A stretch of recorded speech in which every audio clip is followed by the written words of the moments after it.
పొట్ట నిండా భోజనం చేసిన తర్వాత అది బాగా అరగాలన్నా, గ్యాస్ రాకుండా ఉండాలన్నా, పొలవకుండా ఉండాలంటే కూడా, డైజెషన్ స్పీడ్గా అవ్వాలంటే ధనియాల పప్పు అద్భుతంగా ఉపయోగపడుతుంది. ధనియాల్లో డైజెస్టివ్ జ్యూసెస్ మరియు ఎంజైమ్స్ చాలా ఉంటాయి అన్నమాట.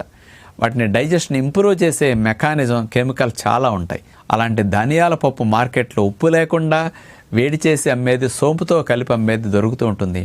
అలాంటి ధనియాల పప్పు ఒక స్పూనుడు తీసుకుని భోజనం అయిన తర్వాత నోట్లో వేసుకుని 10 నిమిషాలు, పావుగంట సేపు మెల్లమెల్లగా నములుతుంటే ఆ ఓట ద్వారా అందులో ఉండే కెమికల్ కాంపౌండ్స్ పొట్టాప్రేగుల్లోకి వెళ్ళి డైజెషన్కి సంబంధించిన హార్మోన్స్ని, ఎంజైమ్స్ని బాగా సిక్రేషన్ పెంచి ఆహారం పొలవకుండా అరగటానికి, కిందకి జరగటానికి ధనియాల పప్పు అద్భుతంగా ఉపయోగపడుతుంది. గ్యాసెస్ తక్కువ తయారవుతూ పొట్ట ఉబ్బకుండా ఉండటానికి ధనియాల పప్పు బాగా ఉపయోగపడుతుంది.